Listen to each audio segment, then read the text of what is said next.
Antes de irmos para o vídeo, não se esqueça de se inscrever no canal e ativar as notificações. Abre comigo em Efésios capítulo 1. Efésios 1, 11. Quero me atentar principalmente para a parte B. Nele digo-nos, no qual fomos também feitos herança, predestinados, segundo o propósito daquele que faz todas as coisas, sem exceção, toda e qualquer coisa, conforme o conselho da sua vontade, conforme bem quer. Então, aquele que faz toda e qualquer coisa, conforme bem entende e bem quer. Até aí, fecha os olhos, vamos orar. Santo Deus,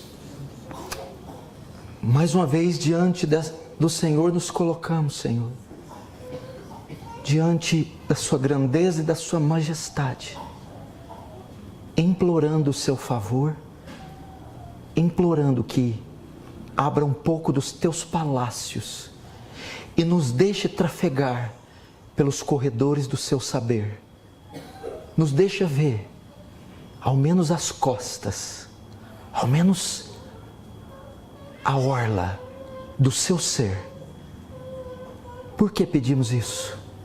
Porque queremos ser cristãos melhores, tributar a ti louvor, honra, glória melhores.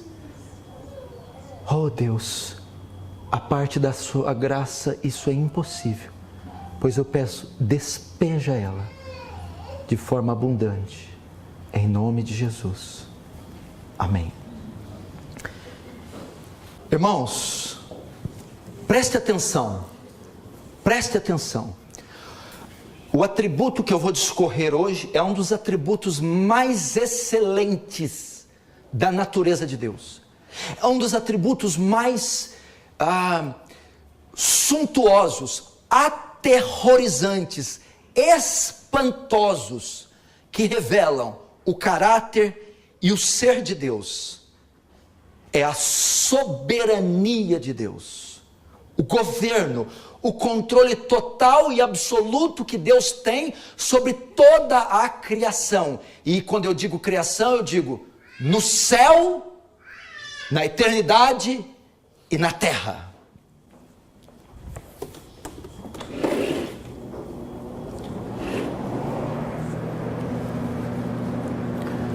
Controle total no céu, porque caso você não se lembre, os céus, a eternidade e onde está habitando os anjos e a própria suposta morada de Deus, também foram criadas, são obras das suas mãos. Soberania compreende o controle total nessa era e na vindoura, nessa terra e na terra angelical. Entretanto, o homem resolveu decretar guerra contra Deus. O homem resolveu e decidiu tirar Deus do seu trono, tirar Deus o poder que ele tem. O homem está decidido a empurrar Deus do seu trono e se sentar no lugar dele. Vivemos numa era, e essa desde séculos e milênios, que o homem faz de tudo para empurrar Deus do seu lugar, do seu governo. Eu quero fazer uma pergunta a você: quem está regendo os acontecimentos da terra nos dias de hoje? Quem está dominando, governando, quem rege todos os acontecimentos aqui na terra? Deus, o diabo ou os homens?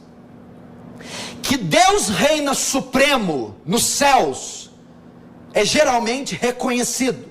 Não há dúvida para a maioria das pessoas que Deus reina soberanamente nos céus.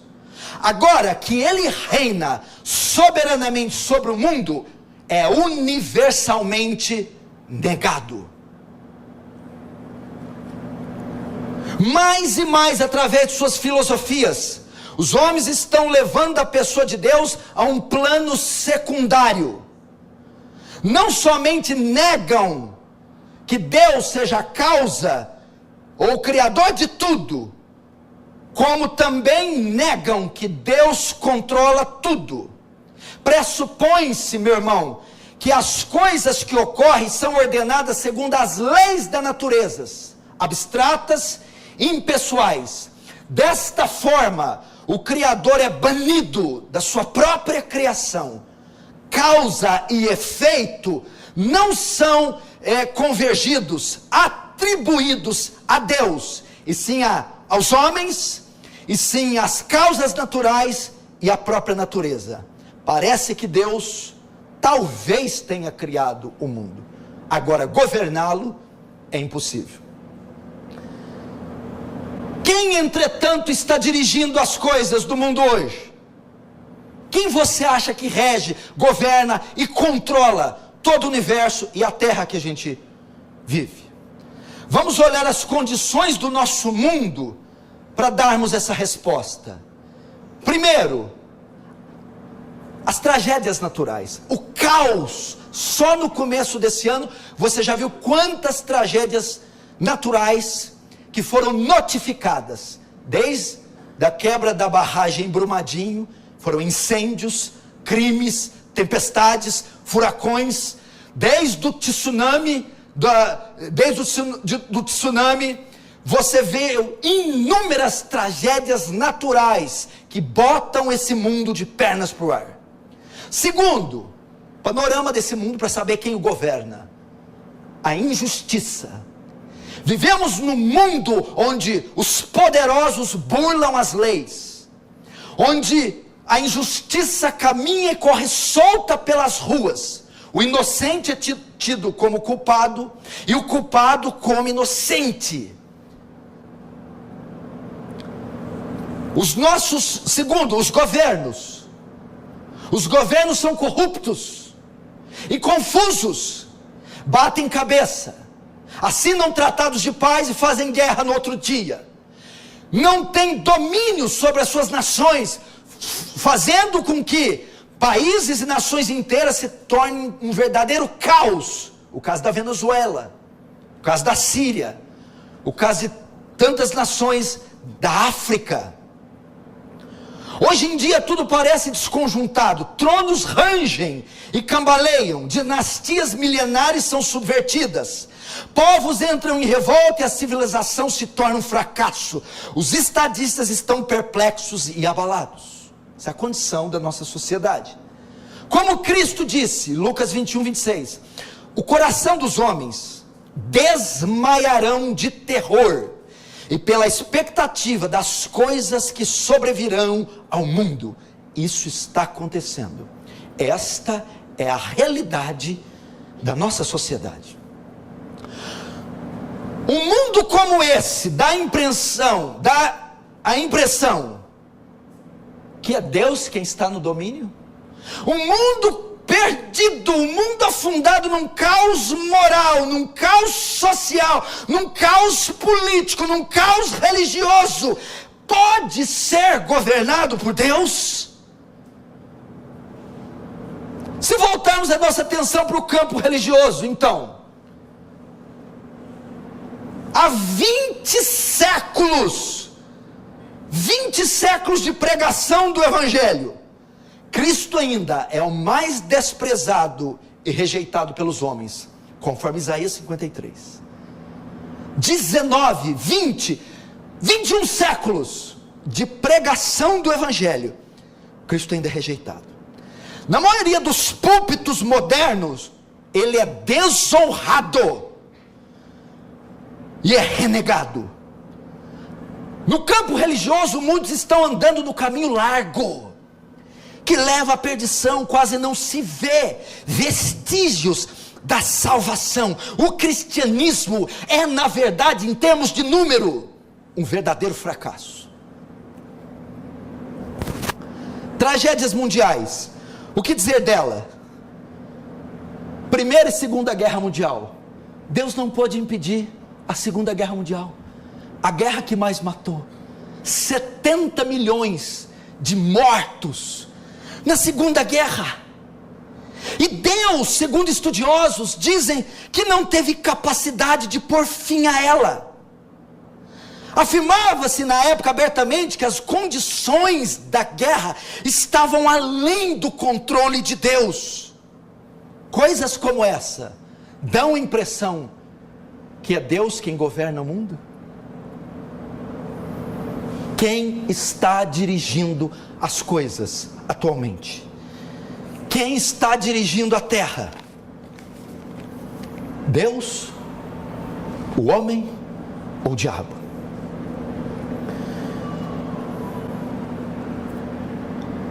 Quem está dirigindo? Quem controla?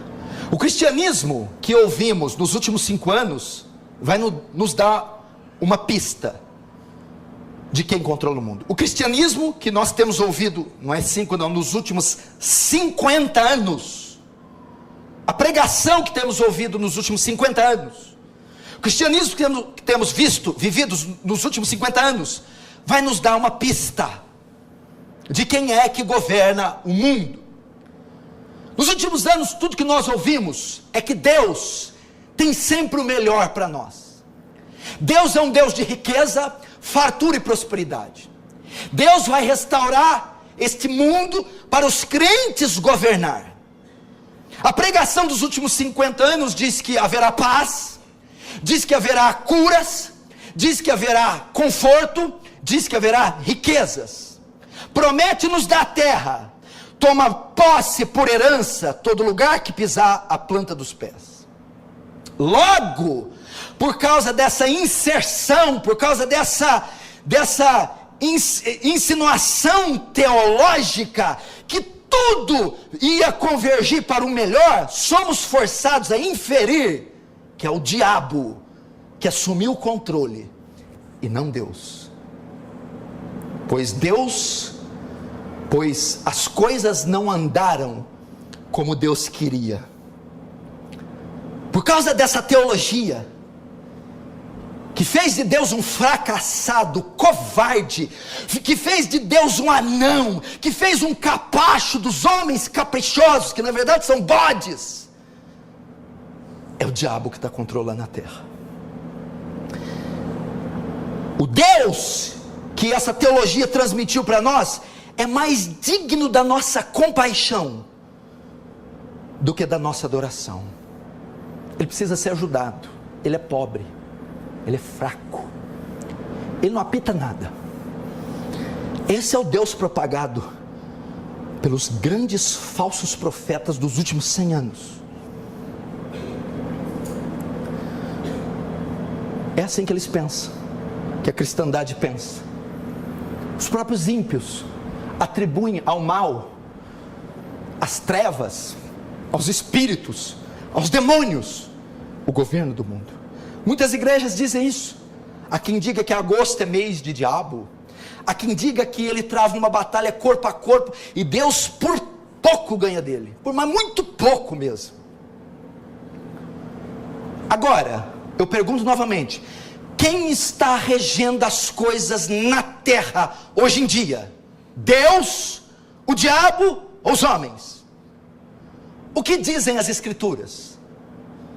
O que a Bíblia diz? Irmãos, entretanto, não é isso que afirma a palavra de Deus. A Bíblia, esse Deus que é pregado pela igreja contemporânea, não é o Deus das escrituras. O que a Bíblia afirma é que, segundo um comentário de A.W. Pink, eu estou baseando essa pregação no livro dele, Deus Soberano, compre, um dos melhores livros que eu li na minha vida. Ele afirma, a Bíblia afirma, vez após vez, que Deus está no trono do universo, que o cetro está em suas mãos, que Ele dirige todas as coisas conforme o conselho da sua vontade. As escrituras afirmam que Deus é o Todo-Poderoso, que a sua vontade é irreversível, que Ele é soberano, absoluto em cada recanto dos seus vastos domínios, e certamente tem de ser assim. Existe apenas uma resposta para essa pergunta: quem é que domina o mundo? Só há uma alternativa possível: ou Deus domina, ou Deus é dominado, ou impera, ou é subordinado, ou cumpre a sua própria vontade, ou ela é impedida por suas miseráveis criaturas.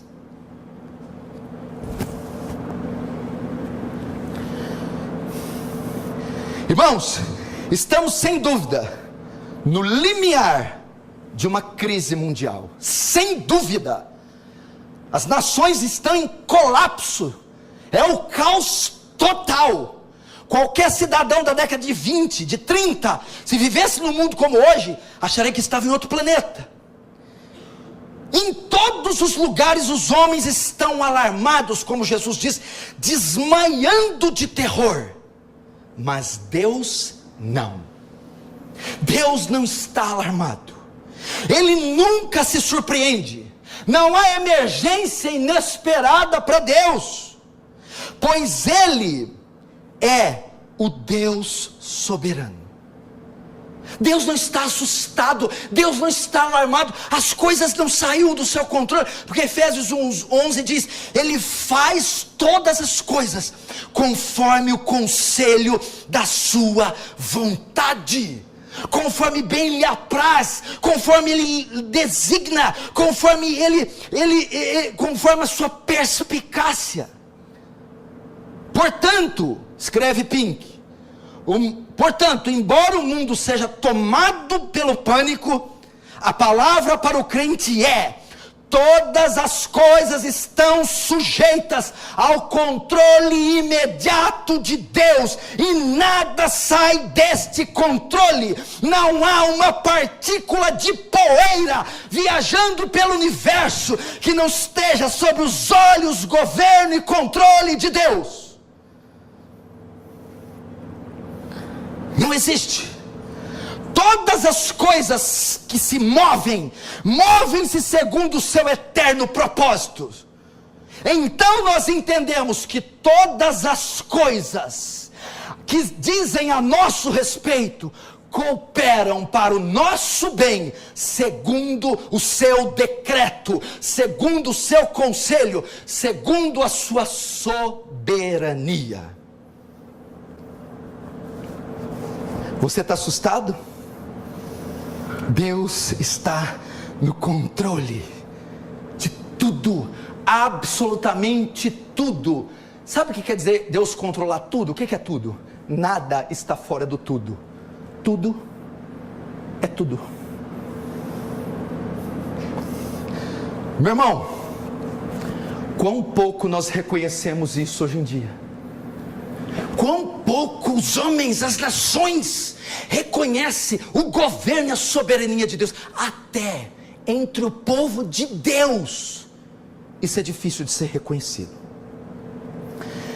Entretanto, não precisamos temer.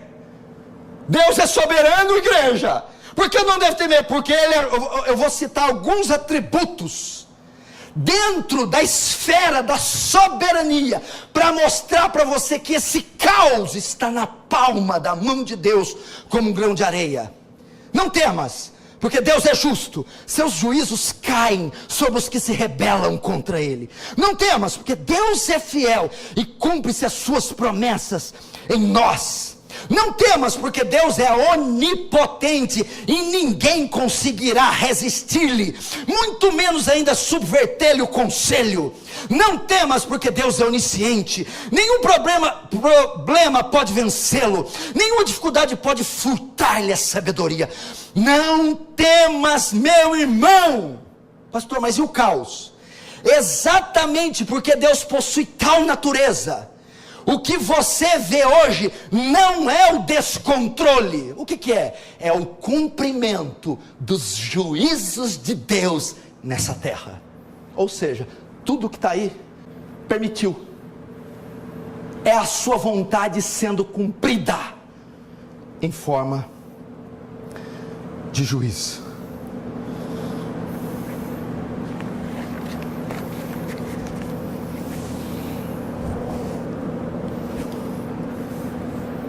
Pastor, e o caos? Que caos? Esse caos que ocorre são os decretos divinos. Deus está controlando. Como?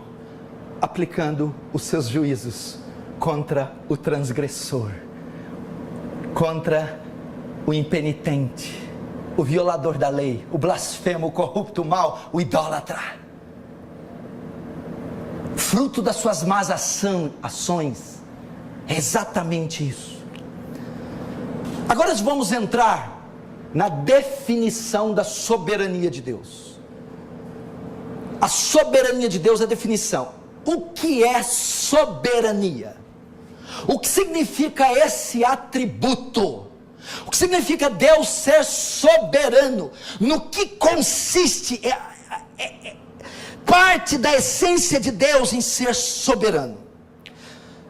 Pode-se definir soberania de Deus como o controle total que Deus tem sobre a sua criação. Total. O sentido da soberania é que Deus é Deus de fato. Quando houve uma discussão no século XVI, uma discussão sobre o livre-arbítrio entre Lutero e o humanista Erasmo de Roterdã, Erasmo, ele queria passar uma visão da liberdade do homem, e Lutero dizia, não, a vontade do homem está escrava. Então Erasmo escreveu, Lutero, deixa Deus ser bom. Lutero devolveu, Erasmo, deixa Deus ser Deus. Deixa Deus ser Deus. Igreja, nós precisamos deixar Deus ser Deus. E hoje aqui, essa noite, Deus vai ser Deus, você querendo ou não. O sentido da soberania é que Deus é Deus de fato, e que Ele ocupa o trono do universo, dirigindo todas as coisas. Salmo 115:3 diz, mas o nosso Deus está nos céus, e faz tudo o que lhe apraz. Faz o que quer, como quer, sem pedir conta para ninguém. É absoluto, soberano, e tem o governo total. Em uma outra citação, ele diz, soberania de Deus significa, Ele não está sujeito a ninguém, não é influenciado por nada ou ninguém, Ele é absolutamente independente. Deus age como lhe apraz, somente como lhe apraz e sempre como lhe apraz. Ninguém consegue frustrá-lo nem impedi-lo. Assim sua palavra declara expressamente. Você entendeu como é o modus operandi de Deus? Irmãos, preste atenção. Soberania diz que Ele não está sujeito a ninguém, não é influenciado por nada, absolutamente ninguém. Preste atenção novamente. Como que Deus governa, controla, age? Como é que é o modus operandi de Deus segundo a ótica da soberania? Deus age como lhe apraz, somente como lhe apraz, sempre como lhe apraz. Ninguém consegue frustrá-lo nem impedi-lo. Assim sua palavra declara expressamente, Isaías 46:10, o meu conselho será firme e farei toda a minha vontade. Daniel 4:35, segundo a sua vontade, Ele opera com o exército do céu e os moradores da terra. Não há quem possa estorvar a sua mão. Não há ninguém. Meu irmão, vou te dizer que eu estava há anos procurando esse Deus para servir. É esse que eu quero dobrar os meus joelhos. É esse. E não é esse Deus da televisão. Não é esse Deus mole, frouxo. Aquele Deus que você faz refém do seu capricho. Refém, e faz joguinho, e biquinho, e coisinha. Você está pensando o quê?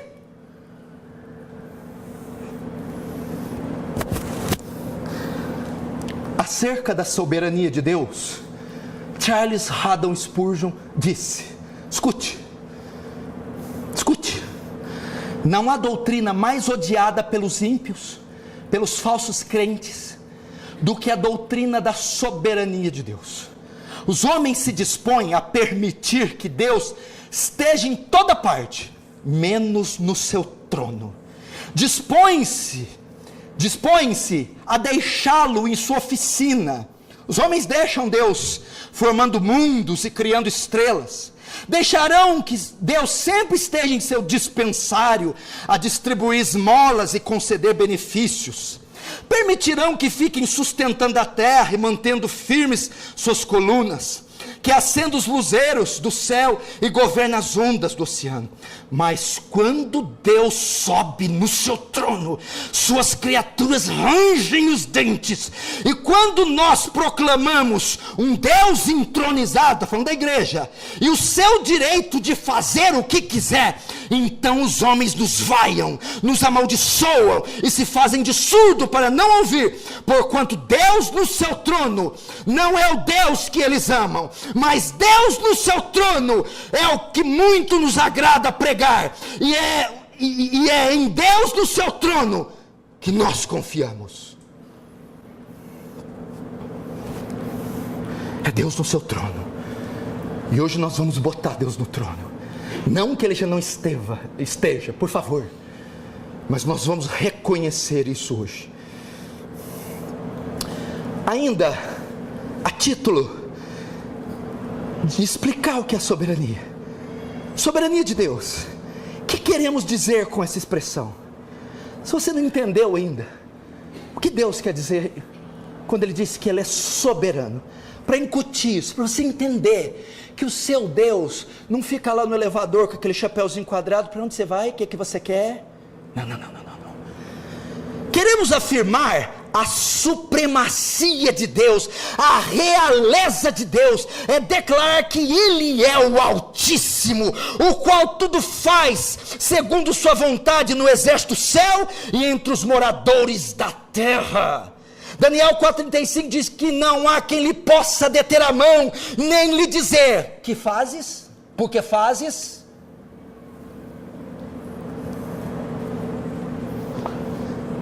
Mais uma vez Pink comenta: como o Deus da Bíblia é diferente do Deus da cristandade moderna.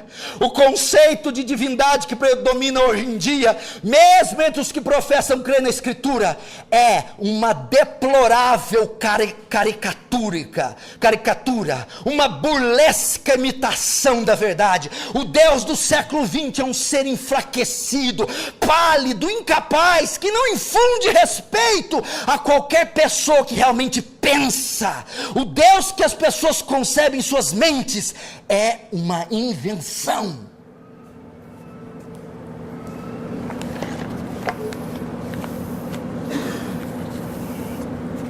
É uma invenção.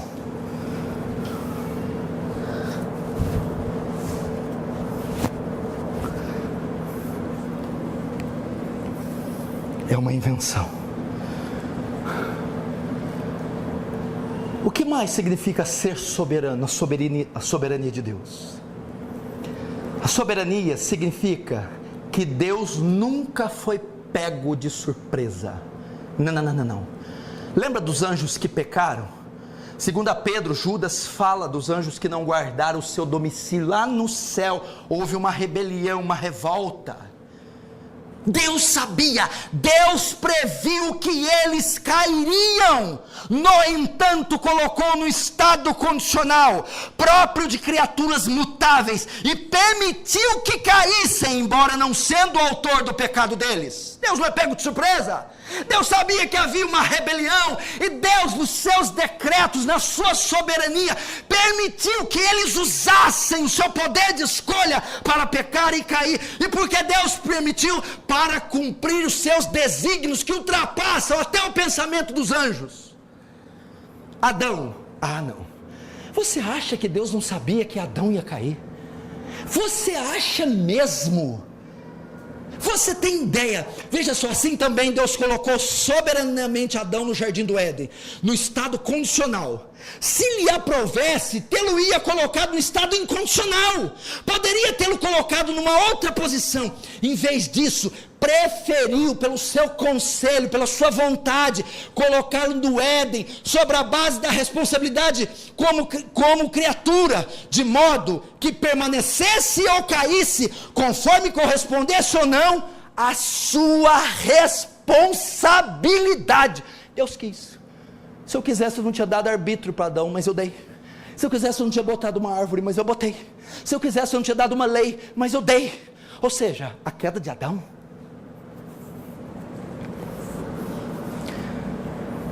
estava prevista.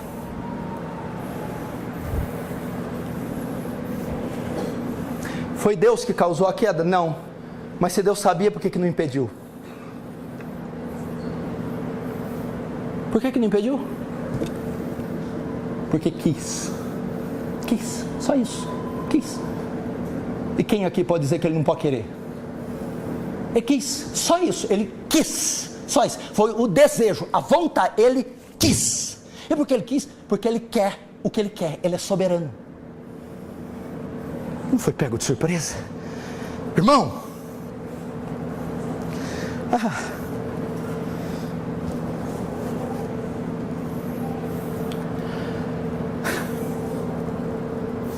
sua vontade é suprema. Longe de Deus estar sujeito a qualquer lei sob direito. Deus é lei para si próprio, de modo que tudo quanto ele faz é justo. Esse versículo está colocado, que eu vou ler agora, por causa da soberania, porque tem alguém pensando algo, e o texto vai refutar. Isaías 45:9. Ai daqueles que contendem com seu Criador, o caco entre outros cacos de barro. Porventura dirá o barro ao que formou: que fazes? Cacos. Quem somos nós? Cacos de barro. Não é assim que tem que fazer. É barro, é caco, é pedaço de terra com água seca. Não, ninguém pode dizer o que ele deve fazer. Nós estamos trazendo o significado que é soberania. Quando dizemos que Deus é soberano, temos que aprender 3 coisas. Eu quero incutir esse atributo, que ele foi enterrado, esquecido, guardado as 7 chaves pelo diabo e os seus filhos, para nós ficarmos aí ovacionando esse Papai Noel gordo, aposentado da Previdência. Esse Deus inútil, esse Deus horroroso, meu. Mas nós vamos abrir as Escrituras e fazer ressurgir o Deus bíblico, o Deus verdadeiro, digno de honra, glória e louvor. E não vai haver dificuldade nenhuma aqui para que ele seja louvado. Nenhuma. Quando dizemos que Deus é soberano, primeiro, asseveramos o seu direito de governar o universo. O universo foi criado para a sua própria glória, e ele tem o direito de governá-lo como bem lhe aprouver. Por que ele pode?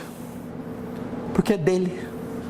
Salmo 24: do Senhor é a terra, a sua plenitude, o mundo e tudo que nele existe. Ele não pode? Por que Deus não pode fazer o que ele quer? Do Senhor é a terra e sua plenitude, e tudo que nela existe. Todas as vastidões do cosmos pertencem a Deus. Aquela estrelinha em uma galáxia longínqua que brilha para louvor da glória de Deus, e ela é dele.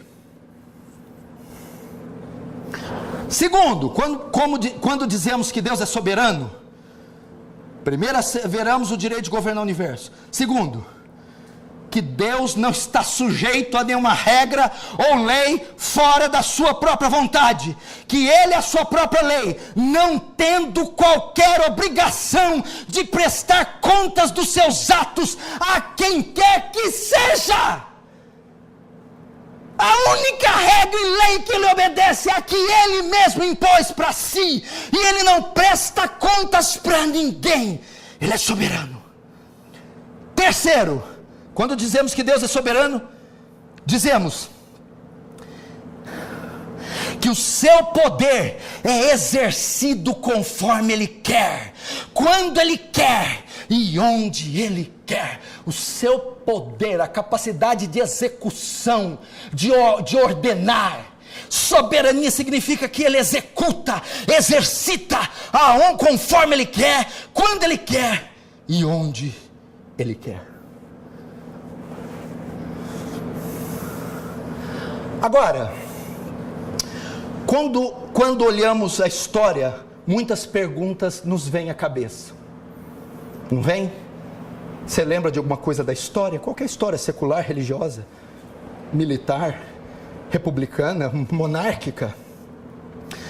Vem perguntas e eu farei elas no seu lugar, porque elas são suas, elas são minhas, elas são de todos os homens. A pergunta é por quê? Por quê? Why?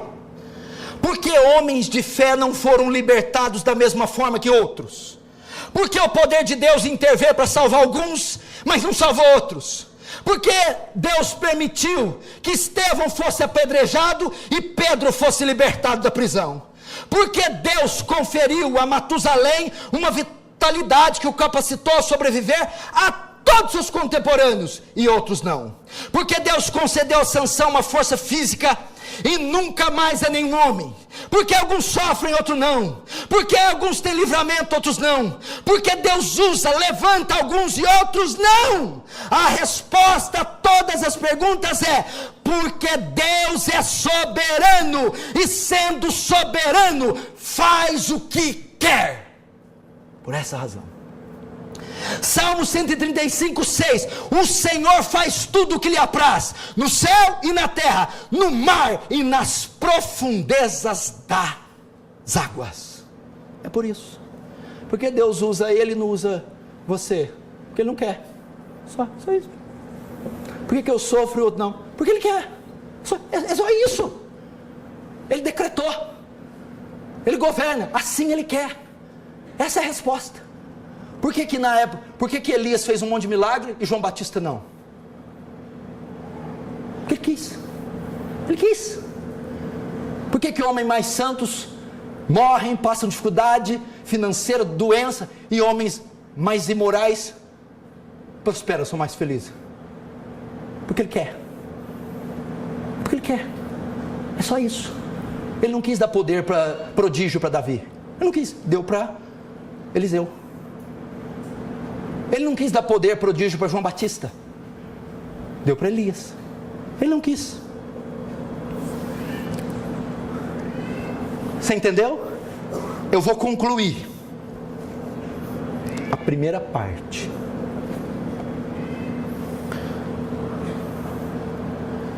Você vai mudar a partir de hoje seu conceito sobre soberania, providência e livramento.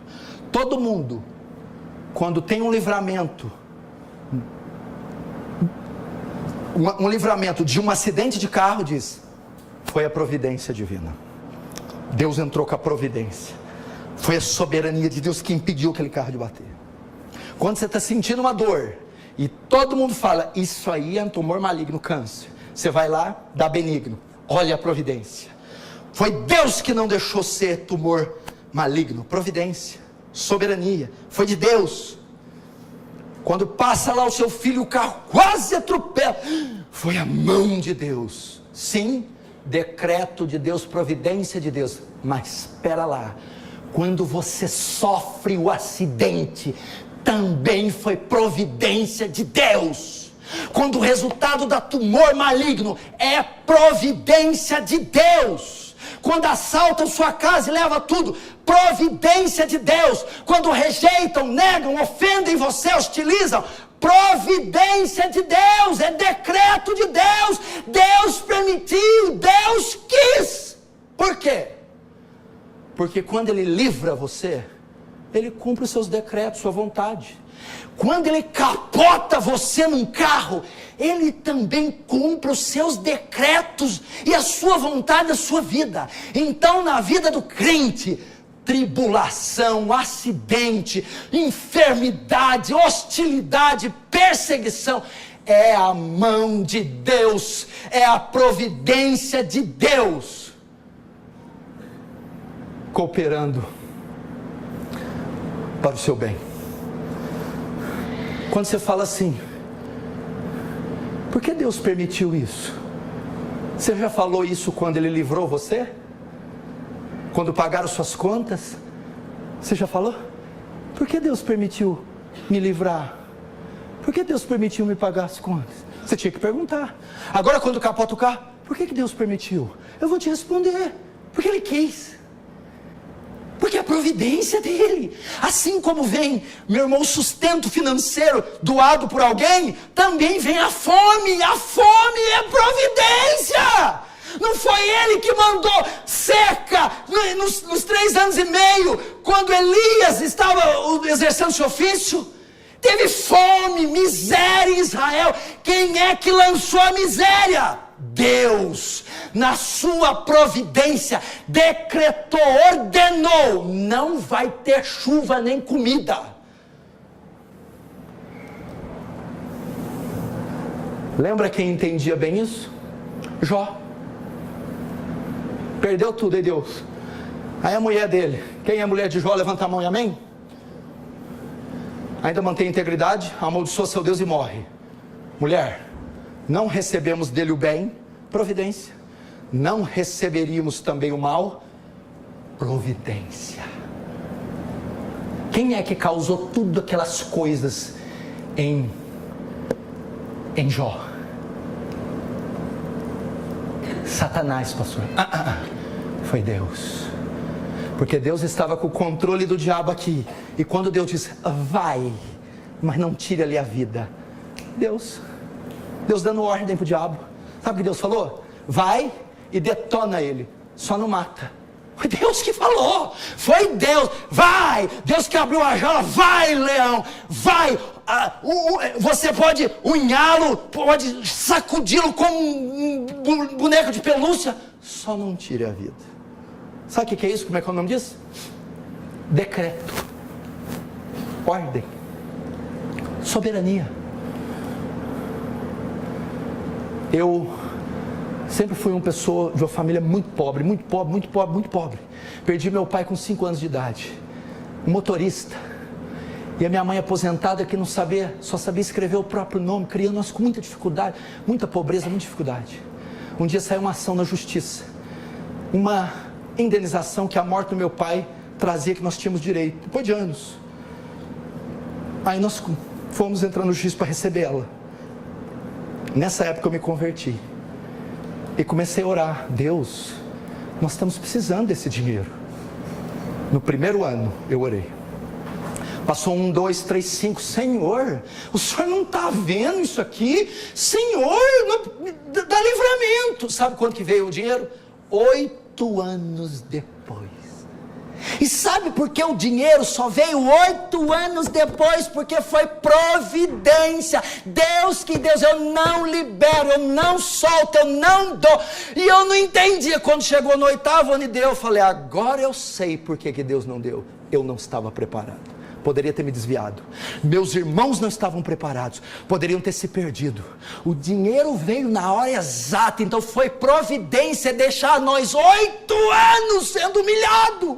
8 anos sendo provados e testados no limite. E hoje eu entendo. A providência seria se ele tivesse dado no primeiro ano. Seria. Mas também foi ter dado no 8º. Agora você está entendendo o que é que acontece na sua vida? É tudo providência, tudo soberania.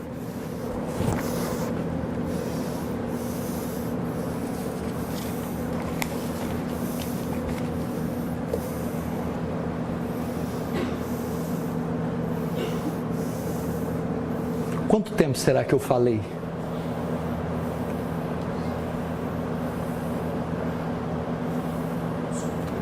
45 minutos eu já falei. Tem mais 50 minutos de pregação. Agora eu tenho que saber. Ou eu paro com isso aqui agora e dou 10 minutos, vocês voltam. Ou a gente vai nesse fôlego que está aqui e vocês apertam o cinto aí. O que vocês preferem? Vai direto? Quem concorda diz amém. Amém. Soberania, né? Olha, eles riram. Vamos lá então, segura e aguenta aí, hein?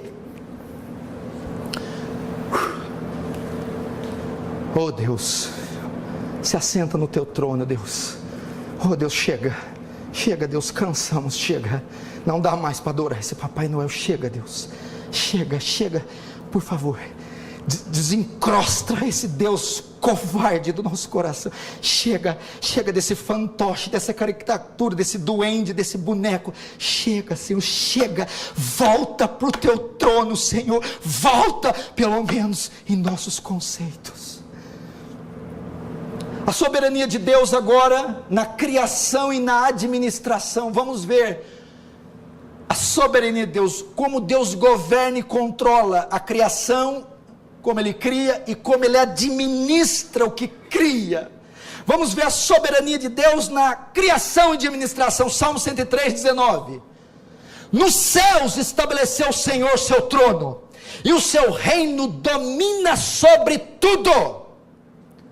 Dentro do governo de Deus na criação, primeiro, vamos ver Deus governando até a matéria inanimada. O que é matéria inanimada? Água, luz, parede, terra. Deus controla a matéria inanimada: chão, azulejo, pedra, caibro, folha de árvore, pingo d'água. Soberania de Deus, ela alcança, ela abrange todos os aspectos da criação. Deus governa a matéria inanimada, e que esta obedece às suas ordens, seus decretos. Isso demonstra-se claramente na própria página introdutória do Gênesis. Só em Gênesis 1 você vê Deus governando a matéria inanimada. Gênesis 1, verso 3, 9 e 11, a Bíblia fala que Deus disse, vamos lá, Deus disse: haja luz. Houve luz. A luz obedeceu. A luz criou volição, criou vontade. A luz simplesmente se posicionou: eis-me aqui. Deus disse: ajuntem-se as águas debaixo dos céus num só lugar. As águas se colocar debaixo do céu. Assim se fez. Deus disse: produz a terra relva e ervas que deem semente. Assim, as árvores, as relvas simplesmente saíram da terra, brotaram e cresceram. Deus é soberano sobre matéria inanimada. O salmista declara, Salmo 33, 9: pois Ele falou e tudo se fez. Ele ordenou e tudo passou a existir. Salmo 135, 6: tudo que o Senhor quis, Ele o fez, nos céus e na terra. Deus governa. Lembra quanto à iniquidade dos homens antediluvianos? Antes de Gênesis 7. Como Deus vai punir os antediluvianos? Com a matéria inanimada, com a água. Ele dá ordem à água, que a água faz: estou para derramar águas do dilúvio sobre a terra, para consumir toda a carne que há fôlego de vida debaixo dos céus. Tudo que há na terra perecerá. Agora vamos lá. E em cumprimento disso lemos: no ano 600 da vida de Noé, romperam-se todas as fontes do grande abismo, e as comportas dos céus se abriram, e houve copiosa chuva durante 40 dias e 40 noites, sobre as ordens e os decretos e o governo de Deus. Deus governa a matéria inanimada. Deus governa. Deus governa. Veja agora o absoluto, meu irmão, o absoluto e soberano controle de Deus sobre a matéria inanimada no Egito, em relação às pragas. Mediante uma ordem, a luz se transformou em trevas, o rio se transformou em sangue, e granizo caiu dos céus. Rios, luzes, escuridão, granizos, obedecendo o decreto. Quando Deus diz vai, ai do granizo se não for. Ele não pode desobedecer. Este salmo é tão lindo, preste atenção que ele fecha esse tópico aqui como ninguém. Salmo 147, 15, 18: ele envia suas ordens à terra, e a sua palavra corre velozmente.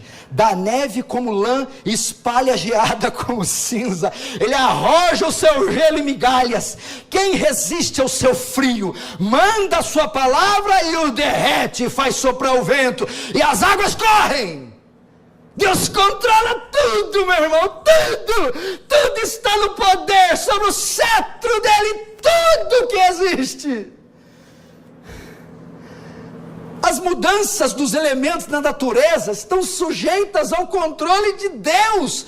Amós 4, 7, 10.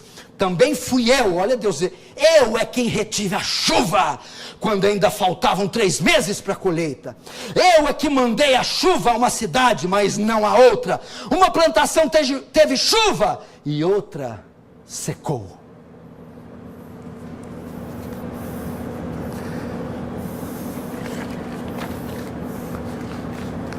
Soberania de Deus na criação. Primeiro, sobre as criaturas, matéria inanimada. Segundo, a soberania de Deus quanto às criaturas irracionais. Você vai ver o governo de Deus sobre animais, pássaros, peixes, gado. Deus controla criaturas irracionais. Você quer ver a mais notável? É esplêndido. A mais notável ilustração do governo divino sobre o reino animal foi quando ele deu ordem que os corvos fossem sustentar Elias com carne, com pão. Quem tem cachorro aqui, levanta a mão.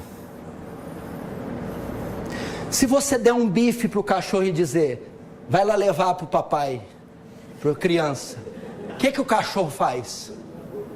Meu irmão, os corvos, sobre as ordens de Deus, bicaram o alimento e falaram, eu não posso engolir, é para Elias, eu não posso. E o corvo foi com a comida na boca e botou em Elias.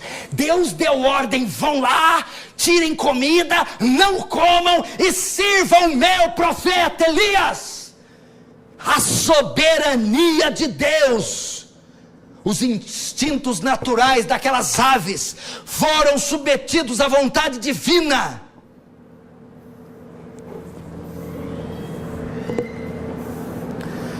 Haveria necessidade de mais provas? Eu acho que há, né? Somos um pouco incrédulos. Daniel foi lançado na cova de leão. Leão faminta dias. Leão não comeu. Por quê?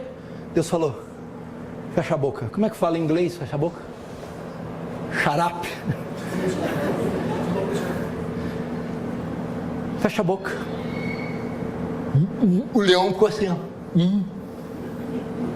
O leão só passava o focinho, Daniel. Um grande peixe para engolir Jonas. Baleia, cachalote, peixe, pega Jonas, engoliu. Agora vomita ele, lá em Nínive. O peixe veio, tubarão, pegou Jonas. Você vai fazer uma viagem agora, Jonas, na minha barriga, de conformidade com a norma divina. Jesus falou para Pedro, tá vendo ali o rio? Pesca um peixe e pega da boca dele um starter. O peixe veio e deu moeda para Pedro, porque Deus ordenou. Isaías 4:27, porque o Senhor dos Exércitos determinou, quem pois o invalidará? A sua mão está estendida, quem a fará voltar atrás? Ninguém. Ele governa matéria inanimada e governa seres irracionais. A esse respeito escreveu Pink, seu governo é exercido sobre a matéria inanimada, sobre as feras do campo, sobre os filhos dos homens, sobre os anjos bons, os maus e sobre o próprio Satanás. Nenhum movimento de qualquer astro, nenhum piscar de qualquer estrela, nenhuma tempestade, nenhum ato de qualquer criatura, nenhum ato de qualquer criatura, nenhuma ação humana ou missão de anjos, nenhum dos atos de Satanás, nada em todo o vasto universo pode acontecer sem que faça parte do eterno propósito divino. Uau! Uau!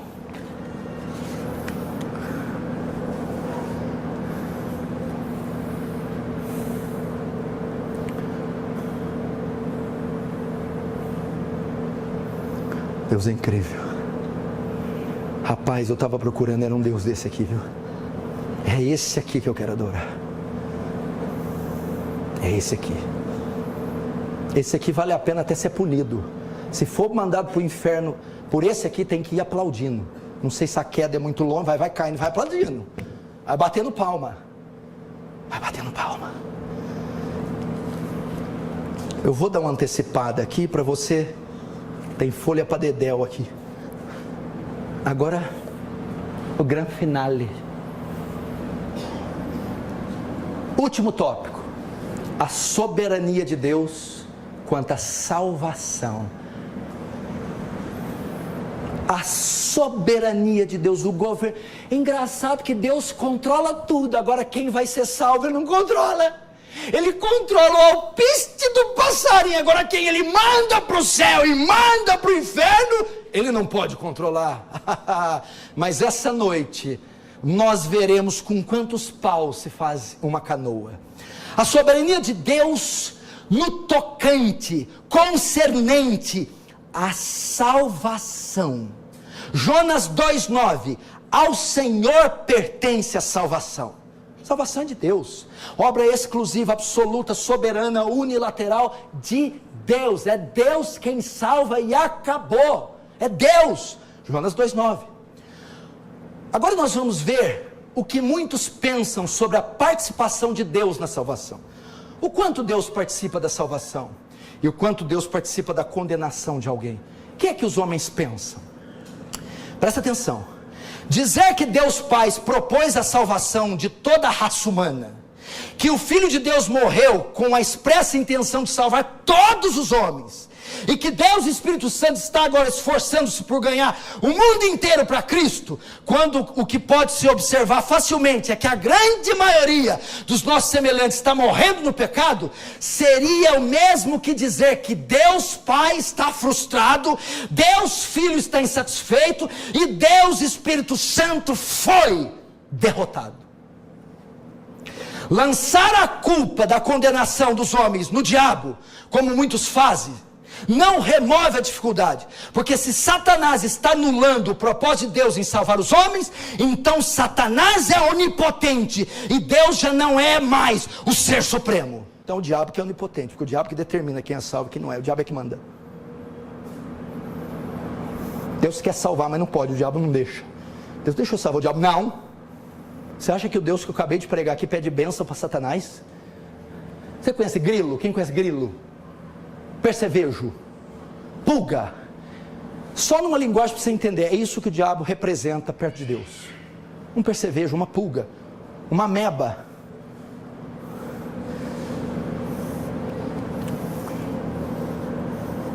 Sustentar que o plano original do Criador tem sido anulado pelo pecado é destronar a Deus. Sugerir que Deus foi tomado de surpresa no Éden e que agora ele procura solucionar uma calamidade imprevista é degradar o caráter do Altíssimo ao nível de um mortal finito e falível. Argumentar que o homem é quem determina o seu próprio destino e portanto tem o poder de paralisar o seu Criador é despojar Deus dos seus atributos de onipotência, é chutar Deus do trono e dizer: é eu que mando. Não, meu irmão. Deus salva quem Ele quer, como Ele quer, na hora que Ele quer, e Ele não salva todo mundo. Isso é soberania, soberania total. Vamos ver a soberania de Deus em Deus Pai. Soberania de Deus em Deus Pai na salvação. Tinha soberania de Deus no Deus Filho, mas eu ia ficar aqui 5 dias. Vamos ver um pouco da soberania de Deus na salvação em Deus Pai. Presta atenção. Antes da fundação do mundo, Deus fez uma escolha, uma seleção. Antes de criar o universo, Ele estava lá em perfeita harmonia com a Trindade, lá na eternidade, onde não existia nada, só existia Pai, Filho e Espírito, e os três em conselho, ali, escolhem, antes que o universo fosse criado, quem Ele iria salvar. Antes da fundação do mundo, Deus fez uma escolha, uma seleção, uma eleição. Diante do seu olhar onisciente estava toda a raça de Adão, e dela Ele selecionou um povo, Como esse povo se tornou? Predestinados à adoção de filhos, predestinados a ser conforme a imagem do seu filho, e predestinados à posse da vida eterna. O que é predestino? Deus previu, melhor dizer, decidiu o destino dos salvos, antes que os salvos nascessem. Os adotou como filhos, antes da fundação do mundo. Os escolheu para serem conformes Cristo, antes da fundação do mundo. E os escolheu para herdar a vida eterna, antes da fundação do mundo. Vamos ver isso claramente, limpamente, cristalinamente, limpidamente, em Atos 13:48. Escute, não abra, só anote. Atos 13:48. E creram, depois do sermão que foi pregado, e creram todos os que haviam sido predestinados para a vida eterna. O apóstolo Paulo está pregando aqui. Quando ele termina de pregar o sermão, por divina inspiração, Lucas escreve, depois do sermão de Paulo: e creram todo mundo que creu? Não, tinha 100, situação hipotética, creu 50, essa é a ideia. Então o que Paulo falou? Depois do sermão, e creram um tanto. Quem que creu? Todos que haviam sido destinados, predestinados para a vida eterna. Então quem creu, quem atendeu o sermão de Paulo, foi quem Deus escolheu antes da fundação, e naquele dia atendeu o chamado, a pregação de Paulo. Aqui nós aprendemos 3 coisas nesse texto. Primeiro, que o ato de crer é a consequência e não a causa do decreto divino, da escolha divina, da soberania. Não está dizendo aqui que foi predestinado todos que creram. Não. Está dizendo que creram os que foram predestinados. Então, o ato de crer é a consequência da eleição e não a causa da eleição. Segundo, que esse destino pronunciado por Deus não se refere a meros privilégios externos ou terrenos, mas a vida eterna. Creram todos que haviam sido destinados para a vida eterna, para salva. Esse decreto é relativo à nossa salvação, à vida eterna. E terceiro, creram todos que foram predestinados para a vida eterna, crerão. Não há possibilidade deles não crer. Crerão. É um imperativo. E todos destinados por Deus para a vida eterna, certamente hão de crer. O que o senhor está querendo dizer com esse texto? Uai, você não sabe o que eu estou pregando? A soberania, Deus quem escolhe, decreta, separa, elege, salva, é Deus, está na totalidade. Se Deus governa um carrapato, não vai governar o destino das nossas almas? Romanos 11, 5, 6 diz outra coisa semelhante: reservei para mim 7.000 homens que não dobraram os joelhos diante de Baal. Notem, especialmente na palavra reservei. Olha que Deus, eu reservei, escondi, separei, elegi, escolhi, na época de Jezabel e Acabe, 7.000 homens, que foram preservados da idolatria e da depravação daquela época, para ser conservado para o verdadeiro Deus. Essa preservação dos 7.000, não resultou de alguma obra, não resultou de alguma iluminação que eles tenham tido, não resultou de um atributo deles, mas única e exclusivamente na intervenção divina, na escolha. Deus escolheu os 7.000 porque quis escolher, e não tinha absolutamente nada nos 7.000 diferentes de todo o restante. Deus simplesmente quis, sem obra nenhuma. Deste modo, presta atenção, A ideia de qualquer bondade inerente prevista nos eleitos, Deus viu bondade, viu justiça, viu fé. Não. Deste modo, qualquer bondade inerente prevista nos eleitos, ou qualquer coisa meritória feita por eles, fica rigorosamente excluída, porque Deus escolhe um remanescente segundo a eleição da graça. É uma eleição que baseia no favor, na graça, é meritória. Significa uma escolha incondicional, resultado da graça soberana.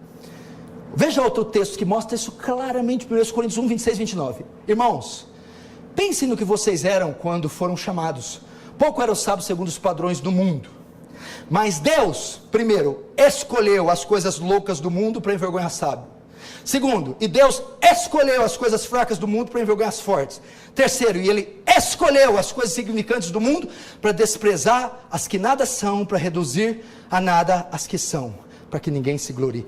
No mesmo texto, ele cita 3 vezes, Deus escolheu, elegeu, separou. Por que Ele fez isso? Soberano, quis fazer. Por 3 vezes o texto se refere à escolha feita por Deus. E essa escolha pressupõe necessariamente uma seleção. E quem escolhe é o próprio Deus. Soberanamente. Sem mérito algum. Vamos ler mais um texto que é o texto áureo, Efésios 1, 3, 5. Olha só. Presta atenção. Bendito seja o Deus e Pai do nosso Senhor Jesus Cristo, o qual nos abençoou com todas as bênçãos espirituais nos lugares celestiais em Cristo, como também nos elegeu antes da fundação do mundo, para que fôssemos santos e irrepreensíveis diante dele em amor, e nos predestinou para filhos de adoção por Jesus Cristo, para si mesmo, segundo o beneplácito de sua vontade. 3 lições tem esse texto, simples e simples, sobre a soberania de Deus na salvação e sobre a escolha que Ele faz. 3. Primeiro, Deus escolheu aqueles que deviam ser salvos como seus filhos por intermédio de Jesus. Bendito seja o Deus e Pai de Jesus Cristo, o qual nos abençoou com toda sorte, com bênçãos espirituais nos lugares celestiais em Cristo. A escolha que Deus fez foi baseada em Cristo, por causa de Cristo, pelo sacrifício de Cristo, a mediação de Cristo, o pagamento de Cristo.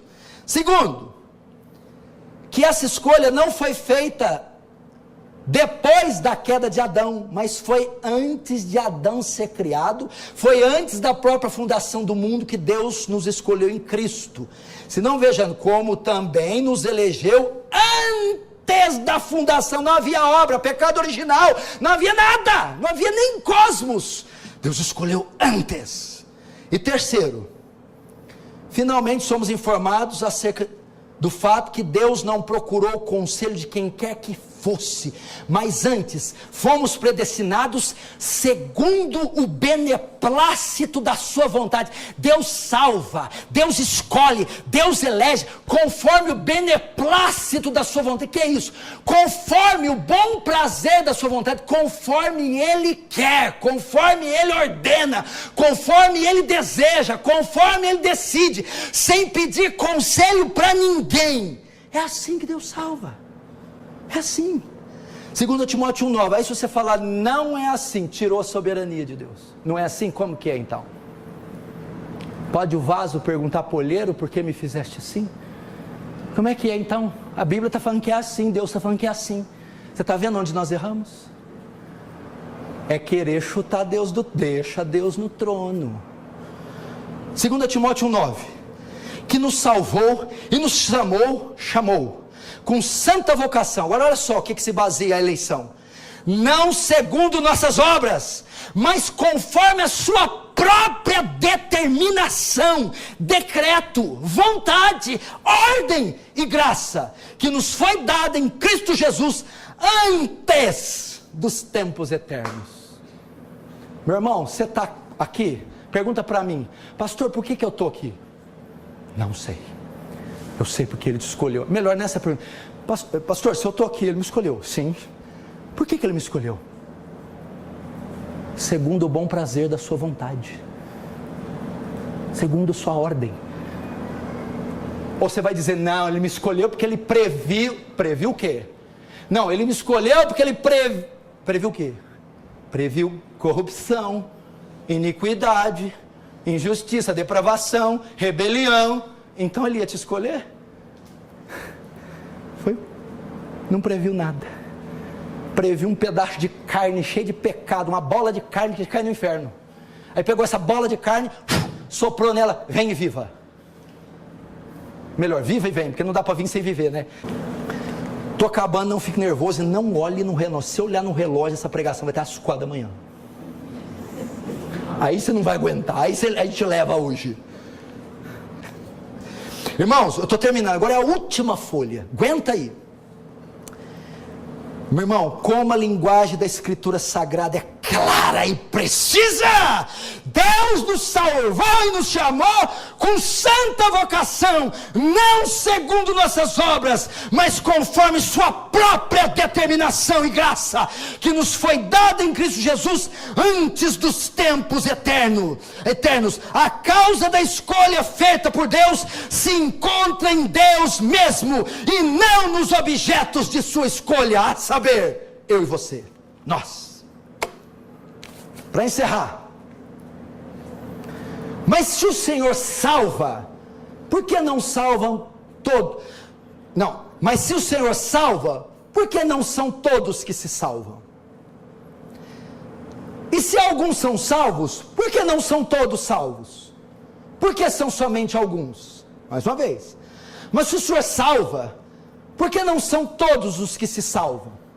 E se alguns são salvos, por que Ele não salva todos e só salva alguns? Vamos lá. Tem 3 perguntas que eu vou fazer que podem fazer você pensar qual é a causa de salvar uns ou outros não. A primeira é, talvez Deus não salva todo mundo, salva alguns e salva outros, é porque alguns são demasiadamente pecadores e depravados. Esse Deus não escolhe, então eles escolhem os menos pecadores. Não é, resposta errada, pois o apóstolo Paulo escreveu: Cristo veio ao mundo para salvar o principal dos pecadores, dos quais eu sou. Veio para salvar os pecadores, dos quais eu sou o principal. Então não é por nível de depravação, porque ele salvou o mais depravado. Ah, não é? Tá. Então Deus salva alguns, não salva outros? Porque alguns têm o coração tão endurecido que não se deixam vencer. Errado, Ezequiel 11:19, tirarei o coração de pedra e colocarei o de carne. Não é isso. Terceiro, e você? Por que você foi salvo? Havia algo bom em você? Você não era semelhante aos demais?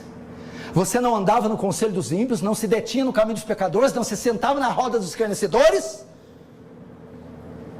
Você não estava condenado? E como é que tudo isso mudou? O que levou você a abandonar sua orgulhosa autossuficiência e se render a Cristo e serem salvos? Você percebe? Não foi falta de poder em Deus para salvar uns e outros não. Não foi porque uns eram mais depravados do que outros. Não foi porque uns eram mais duros do que outros. Por que Deus salva alguns e não salva outros? A resposta é: por que Deus não salva? A sua soberana vontade. Apenas isso. Por causa da sua soberana vontade. Não há explicação bíblica neste contexto existencial que possa dizer que não seja isso. A única coisa, o único artifício que faz Deus salvar ou não é Ele mesmo e mais nada.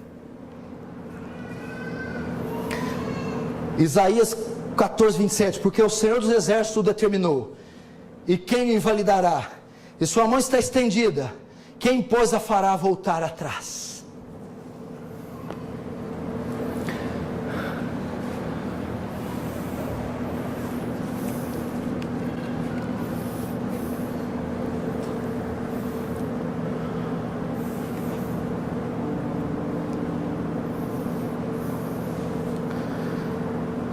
Você percebe?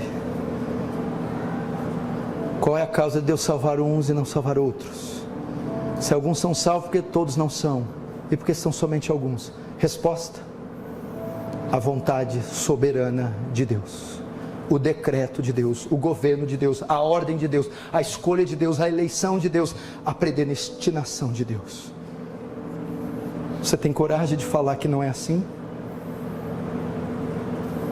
Você tem coragem de falar que Deus frustrou? Que o homem manda mais que Deus? Irmão, isso é bobagem. Esse é o Deus comprado na 25 de março. Esse é o Deus na pracinha do Itaú. Esse é o Deus no pedestal que tem que queimar incenso e acender vela.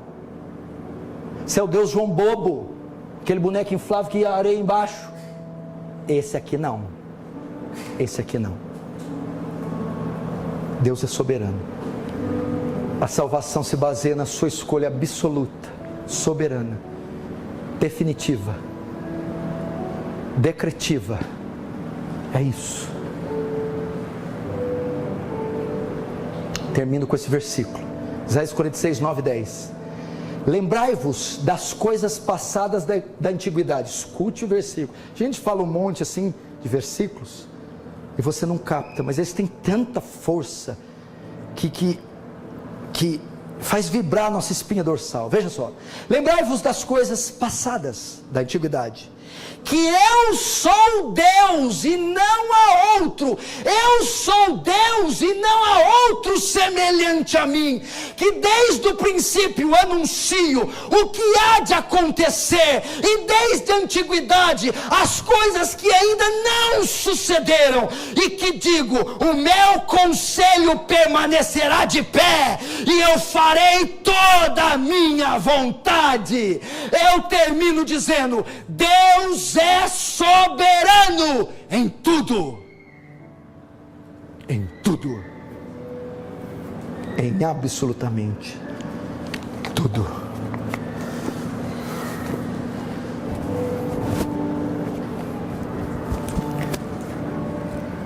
Você tem coragem de falar: ai, eu não queria que Deus fosse assim. O quê? Você queria o quê? Um Deus o quê? Covarde? Que bom é saber que é esse o Deus que a gente serve. Gente, irmãos, eu estou falando de alguém invencível, incrível. Eu estou falando de alguém inatingível, inalcançável, todo-poderoso. Eu estou falando de alguém que está numa esfera tão elevada, tão suprema, tão grande, mas ao mesmo tempo se doa a essas criaturas. Estende a mão, ama, escolhe para estar com Ele, perdoa, levanta, provê, cura, salva.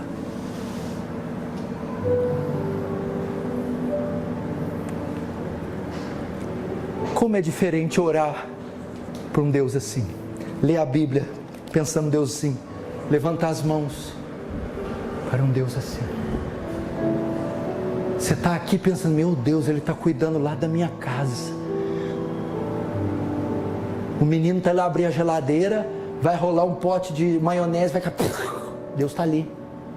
Ele vai riscar o isqueiro, o fogo. Deus está ali, controlando, livrando, guardando o meu bebê. E se ele queimar é para ensinar uma lição para mim, vai, mãe relaxada, cuida do filho. Que coisa fantástica! Você está pedindo a comida hoje, Deus, hoje não. Você está pedindo hoje, Deus, hoje não. Chega daqui 5 dias, 5 dias foi o dia exato. Eu comi com lágrimas, louvando a Deus, porque Deus, Ele é soberano. Ele sabia o dia que esse arroz tinha que estar aqui. Que coisa maravilhosa.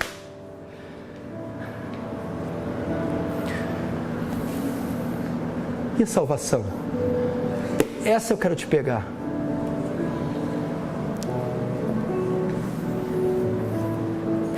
Você está aí. Por que não outro? Por que não outro? Por que não seu vizinho? Por que não é aquele amigo do 5º ano? Por que não é teu pai? Por que não é tua mãe? Por que não é tua esposa? Por que não é teu marido? Eu não sei. Eu só sei. Foi você. É você. Escolheu você. Salvou você. Perdoou você. Não interessa. Você está na família dele. Você foi passado para dentro. Seu nome está escrito nos registros do céu. O seu sangue corre, nas suas veias corre o sangue de Cristo. Isso é fantástico, isso é absurdo. Ai, meu Deus, os meus papéis estão no controle de Deus. Ai, o exame está no controle de Deus. A ponte de safena no controle de Deus. A insulina, o açúcar no sangue no controle de Deus. O peso, o tamanho, a forma. Meu casamento está no controle de Deus e nada foge do controle de Deus. Está no controle de Deus. Está tudo no controle de Deus. Mas como é que eu sei que é favorável para mim? Vai que não é. Romanos 8:31. Se Deus é por nós, quem será contra nós? Acabou. Não, mas esse eu estou falando, se Deus é, vai que não é. Esse se não quer dizer talvez ele seja. Esse se é. Uma vez que Deus é, quem será contra? Ele já se revelou, ele é a seu favor. Os decretos dele quanto a você são para o bem e não para o mal. Os decretos dele quanto a você são para o bem e não para o mal. Uau! Uau! Cadê o Renan? Meu parceiro de quebrantamento. O que faz agora? Sabe por que eu não parei agora? Porque eu estou com medo. Eu não sei o que eu faço. Para onde que eu vou? Como é que eu termino isso?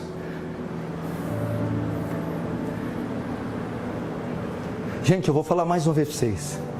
Eu já acredito em Deus faz tempo, já preguei sobre Deus. Deus é Deus. Mas igual Ele está se revelando aqui. Uau, eu não sabia. Eu estou extasiado.